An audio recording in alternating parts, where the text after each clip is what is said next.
우리를 사랑하시는 아버지 하나님, 우리의 생명을 창조하시고 또 우리를 위하여 온 우주 만물을 창조하시고 운용하시는 하나님, 우리에게 당신의 말씀들을 들려주시옵소서. 이 세상이 너무나 험하고 흉악하여서 우리가 살아가는 동안에 어렵고 힘든 일들도 많이 만나지만 또한 그 세상이 돌아가는 이유를 우리는 알지 못해서 당황스럽기도 하고 불안해하기도 두려워하지만 분명한 것은 그 모든 것이 주님의 뜻대로 움직인다는 사실인 줄을 믿습니다. 간절히 기도하오니 그 당신의 뜻이 담긴 당신의 말씀들을 이 시간에 말씀하여 주시옵소서.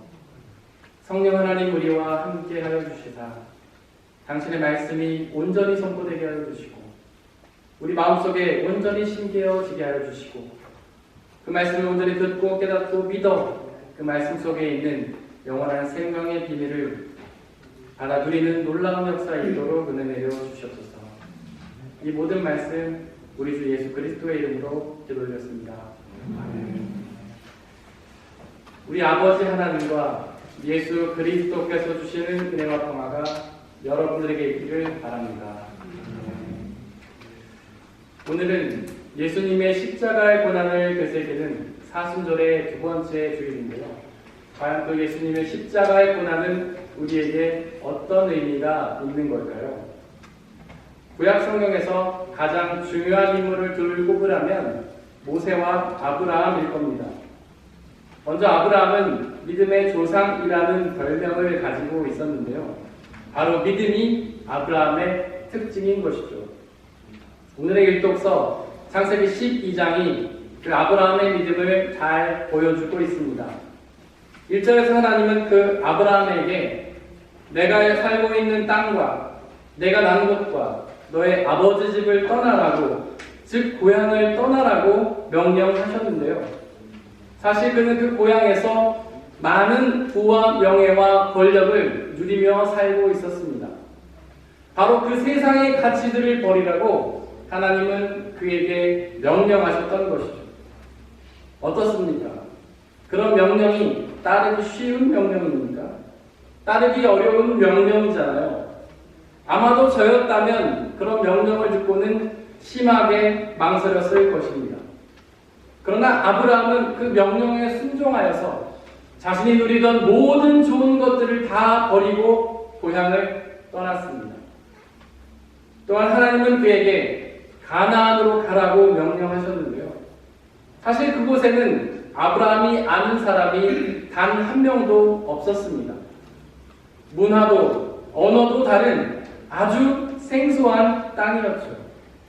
그렇게 생소한 땅으로 떠난다는 것은 정말 어려운 일이 아닙니까? 우리도 한국 땅을 떠나서 이 생소한 독일 땅으로 올 때에 얼마나 많은 고민과 망설임들이 있었습니까?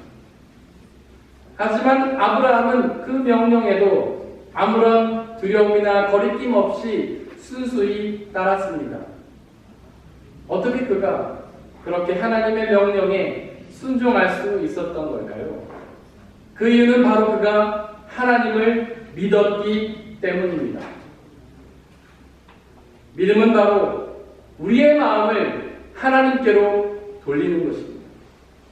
믿음은 바로 우리 마음의 중심에 하나님을 두는 것이죠.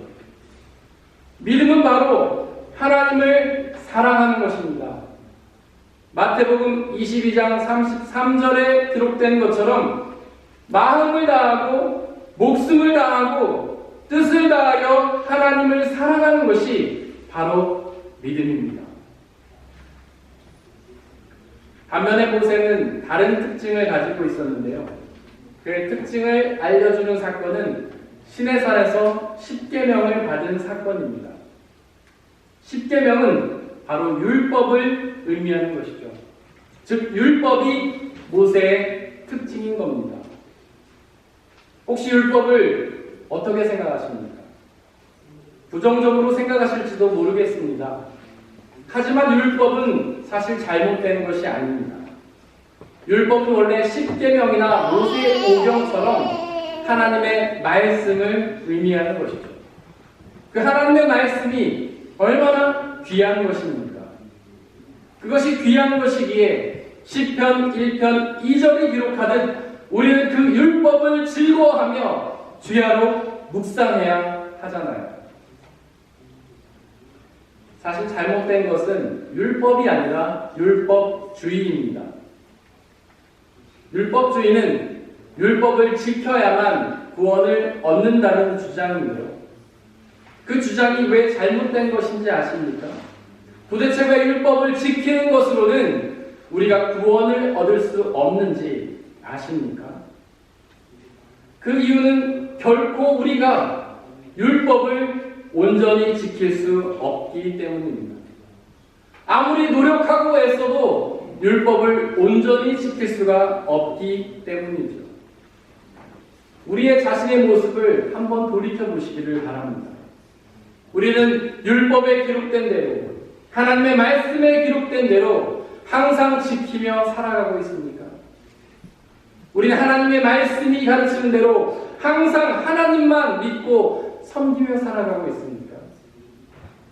그럴 때도 많지만 그러지 못할 때도 많이 있잖아요. 또한 이 말씀이 기록하는 대로 우리는 안식일을 거룩하게 지키며 살아가고 있습니까? 그럴 때도 많지만 그러지 못할 때도 많이 있잖아요. 또한 우리는 말씀에 기록된 대로 부모를 항상 공경하며 거짓말을 결코 하지 않으며 이웃의 것을 절대로 탐내지 않으십니까? 그럴 때가 많지만 그렇지 못할 때도 많잖아요. 부끄러워하지는 마시길 바랍니다. 단지 여러분들만 그런 것이 아닙니다. 이 세상 모든 사람들이 다 그렇습니다. 위대한 성인들도, 경건한 성직자들도, 직분자들도 하나님의 말씀을 온전히 다 지키지는 못합니다. 그렇게 온전히 지킬 수가 없는데 어떻게 말씀을 지키는 것을 통해서 구원을 얻을 수가 있겠습니까? 또한 이 율법을 지키는 일에 집중하면 정작 하나님을 믿는 일에는 소홀하게 될 수밖에 없습니다. 바로 바리새인들이 그랬잖아요.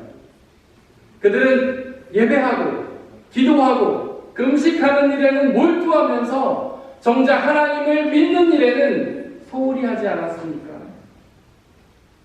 사실 우리도 그럴 때가 많이 있잖아요. 교회에서 봉사하다가 정작 하나님을 믿는 일에는 소홀할 때가 있지 않습니까? 예배에서 맡은 순서에 집중하다가 정작 하나님을 예배하는 일에는 소홀할 때가 있지 않습니까?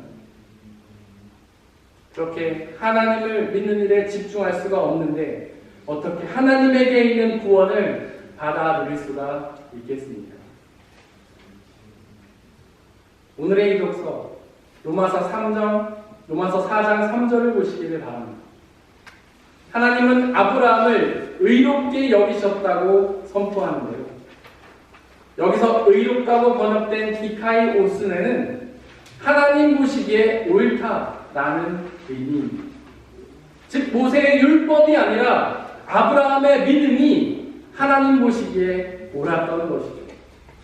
그래서 일독서 2절에 기록된 것처럼 하나님은 아브라함을 복의 근원으로 삼으시는데요. 그 복은 구원을 의미합니다. 즉 아브라함이 믿었을 때에 구원의 근원이 된 것이죠. 아브라함이 믿었을 때에 그의 후손을 통하여 구원자 예수님이 탄생하신 것입니다. 아브라함이 믿었을 때에 그 구원이 모든 사람들에게 미치게 된 것이죠. 창세기 17장 1절에서 하나님은 아브라함에게 내 앞에서 완전하라고 명령하십니다. 여기서 완전하라는 게 어떤 뜻일까요? 혹시 율법적으로 완전하라는 뜻이라고 이해하십니까?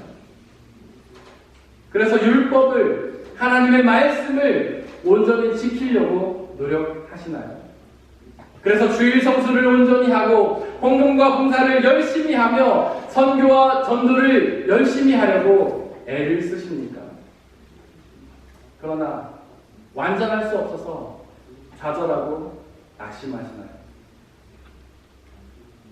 그러나 여러분들, 이 완전하라는 명령이 누구에게 선포된 명령인지를 살펴보시길 바랍니다. 바로 아브라함이잖아요. 아브라함은 모세보다 먼저 활동했습니다. 즉 아브라함의 때에는 아직 율법이 선포되지 않았죠. 그렇게 이 완전하라는 명령은 율법을 잘 지키라는 명령이 아닙니다. 그러면 어떤 명령일까요? 바로 믿음의 완전하라는 명령입니다. 하나님을 온전히 믿으라는 명령입니다. 하나님을 온전히 사랑하라는 명령입니다. 오늘의 삼복서에서 니고데모라는 사람이 예수님께 찾아옵니다. 1절에 보니까 그는 바리새파 사람이었는데요. 바리새파 사람들이 어떤 사람이죠? 바로 율법을 지켜야만 구원을 얻는다고 믿었던 율법주의자들이었잖아요.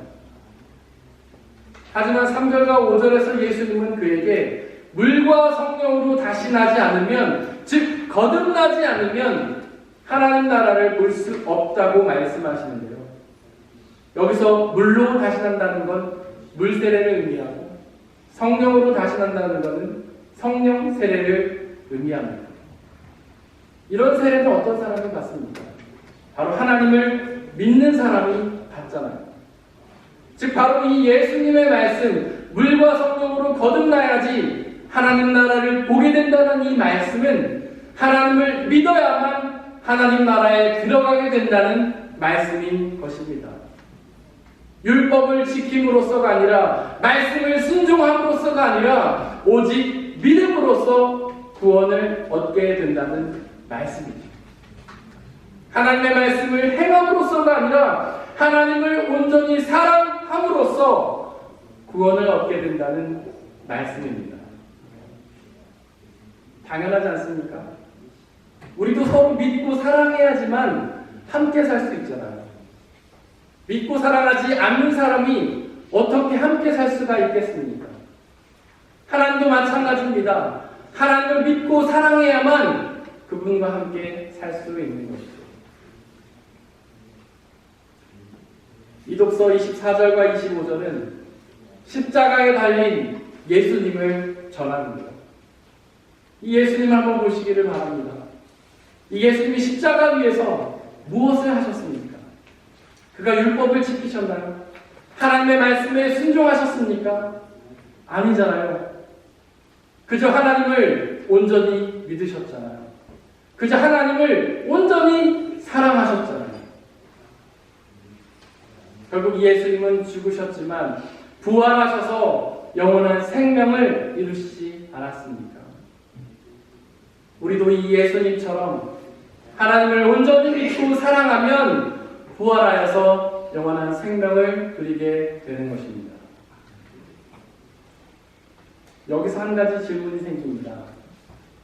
그렇게 하나님의 말씀을 지킴으로써가 아니라 믿음으로써 구원을 얻는다면 율법은, 하나님의 말씀은 무시해도 되는 걸까요?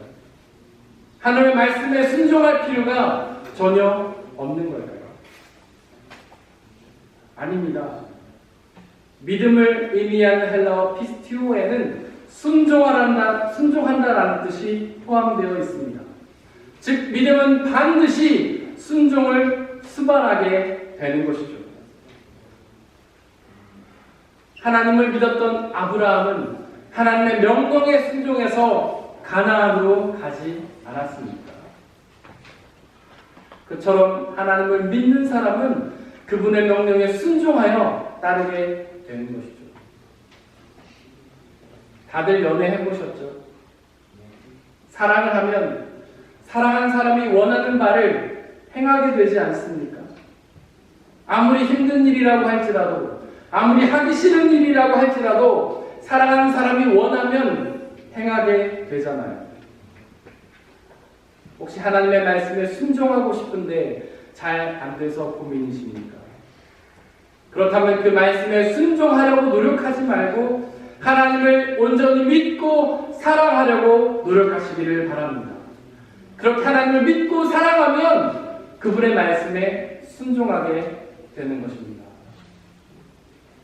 혹시 포도나무의 비유를 기억하십니까? 거기서 나무에 붙어있는 가지가 열매를 맺기 위해서는 어떻게 해야 합니까? 그 가지가 스스로를 움직여서 열심히 일해야 하나요? 아니잖아요. 그저 나무에 붙어 있기만 하면 열매를 맺게 되잖아요.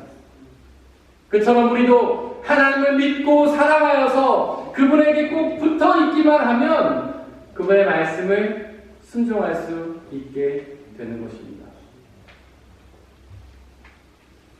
그러나 율법주의는 믿음이 없는 순종입니다. 사랑이 없는 형식적인 순종이죠. 해야만 하니까 억지로 하는 겁니다. 그렇게 사랑이 없는 순종을, 억지로 하는 순종을 하나님이 기뻐하시겠습니까? 전혀 기뻐하시지 않으십니다.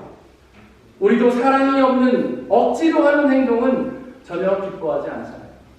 그렇게 할 바에는 차라리 하지 말라고 그렇게 말하지 않겠습니까? 고린도후서 9장 7절에 기록된 것처럼 하나님은 당신을 사랑해서 기쁜 마음으로 순종하는 사람을 좋아하시는 것입니다. 사랑하는 성도 여러분, 오늘은 사순절 두 번째 주일입니다. 십자가에 달리신 예수님을 기억하십시오. 그 예수님처럼 율법을 지키려는 것이 아니라 오직 하나님을 믿고 사랑하시기를 바랍니다. 그렇게 하나님을 온전히 믿고 깊이 사랑하면 그분의 말씀에 순종하게 되고 하나님의 나라에서 영원한 생명을 받아 누리게 될 것입니다. 사람의 뛰어넘는 하나님의 평화, 그리스도 예수 안에서 여러분들의 마음과 생각을 지켜주시기를 바랍니다. 이 시간 말씀을 되새기는 시간을 갖기를 원합니다. 오늘 우리에게 주어진 하나님의 말씀을 돌이켜보면서 우리에게 다가온 그 말씀을 붙잡고 순종하며 살아가겠다고 되새기도록 하겠습니다.